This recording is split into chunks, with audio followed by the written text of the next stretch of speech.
You've probably heard people on YouTube or elsewhere jump up and down and say, where's the evidence? Where's the evidence? The problem with this is it's usually an indication that they have a fairly weak grasp of epistemology and what evidence really is. Evidence is simply the systematic organization of observations that are common between more than one person. And as such, any amount of observations could be systematically organized in one way or another to support any number of different hypotheses about the world. Indeed, this is what we see, is it not, when we consider, say, the bread and butter of the atheist world versus the creationalist world. They are looking at the same planet and coming away with different conclusions. And indeed, this is all evidence. James Randi said it very well, actually, in one of his talks. He said that there is evidence that Santa Claus exists.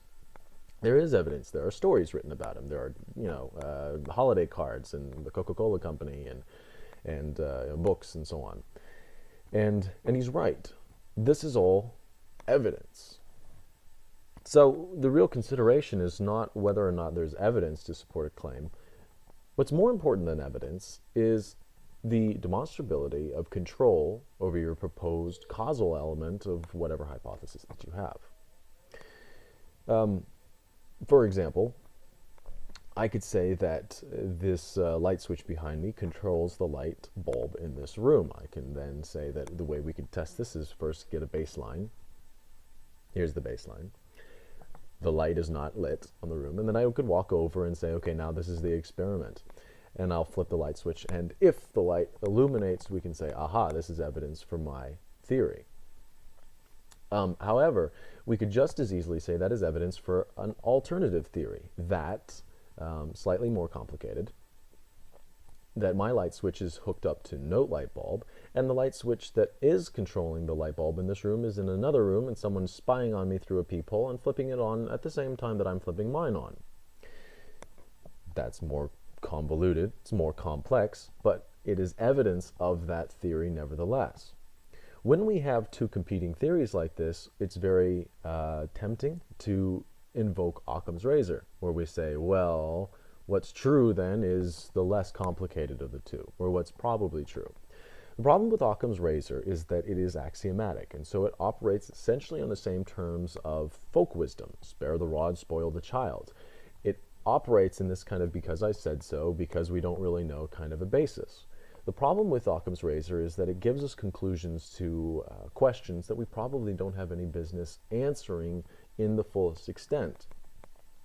Now, we're not doomed to never know anything, with any less amount of confidence. What we could do then, as is such with the scientific method, demonstrate that, okay, there's a competing theory, not to simply just dismiss it axiomatically as we would through Occam's razor, but to say, all right, if your theory relies on a peephole, let's seal off this room somehow. Let's paint it with tar. I don't know, whatever, to seal up any air holes or any light, and then bring in a light sensor and say that, okay, there is no light in this room right now. So if someone is observing us through a peephole, that peephole has been successfully covered, and then flip on the light switch. And there you have it. To not go that far and to simply sit back in an armchair and say Occam's razor says such is not being scientific, it's being axiomatic. A historic example of this is when the surgeon, of course, I've forgotten his name, but a surgeon was the first surgeon to wash his hands, did so in a bucket of water and sand. He believed that there were little creatures that lived on his hands that got inside his patients and killed them. It was absurd in the day because it implied a completely different dimension of the physical world that no one had relied on before, that no one had thought about before. And it threw things really out of whack. And in terms of Occam's razor, it was justifiably dismissed. But here's the thing, Occam's razor is not part of the scientific method, and that's very important to remember. It's axiomatic, it's lazy, it's sloppy, and it's on the same vein as folk wisdom or whatever else. Because remember, ladies and gentlemen, it was the same kind of desire to come to a conclusion that we don't really have any business coming to a conclusion about, that gave us the sense that there were thunder gods creating thunder. And, the tree god made the trees, and the water god made the rains and the water and whatever else, and the waves and the tidal changes and the whatever. in all those situations, it was more or less obvious that we don't know, so we're just going to make shit up. Well, okay. We've now become more refined. We can now start a scientific experiment, but at the same time, even though we've done that scientific experiment, and ours seems to be the less complicated to believe, or our theory is, that doesn't necessarily mean it's right. And to invoke Occam's razor is not scientific. It's not scientific. That's other than science.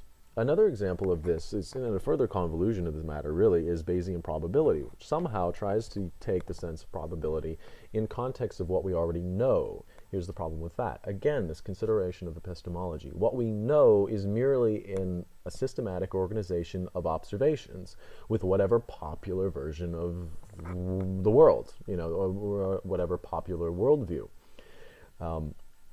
It becomes very complicated when you consider that all of those observations could be hooked up with the wrong theory. And because there are any number of different theories about the world, different hypotheses about the world, Bayesian probability becomes very, very difficult to have any real use whatsoever. Bayesian probability is just a very sophisticated way of trying to come to the conclusion that the reason there's thunder is because of a thunder god or something like that. It's coming to conclusions that we really have no business coming to. So again here, to come full circle, what's much more important than evidence, because evidence can be amassed for any theory you want to come up with. That's not the important part. The important part is demonstrating control over the causal elements that you're proposing in your hypothesis. So again, when you jump up and down and you ask about evidence, that really isn't getting to the point. Instead of jumping up and down and asking for evidence, where's the evidence? Ask, where's the control? Where's the control? Another example, and I'll leave you with this, is that, say, parapsychological research is something I'm very interested in. But the problem with the state of things right now is that they can take all of these independent observations, and people remark on this, at least in as far as this is concerned. You have these independent observations, even if they are under scientific conditions. You can draw them all together and say, voila, here's evidence for the claim that psychics exist, the psychic phenomena exist, and so on. The problem, though, is not the amount of evidence that these people amass, even if the science is good behind it. Because remember, people say, like, well, you have to test it again and again and again. Why do we test it again and again and again? It's not to amass the evidence. The reason we repeat the test is to demonstrate control over the causal elements. So if we can control whether or not someone can predict the card that's going to come up next on the deck based on whether or not they rub their forehead with lima beans, we can then have a better sense of what's actually happening and not pass it off as coincidence. But because that hasn't happened, because we haven't had this strict light switch on, light switch off, light switch on, light switch off kind of a thing in the parapsychological community, they are floundering to produce anything of any real efficacy. But it's not because of the lack of evidence. The evidence is there, but evidence isn't important. What's important is demonstrability and control over the proposed causal elements. Cheers.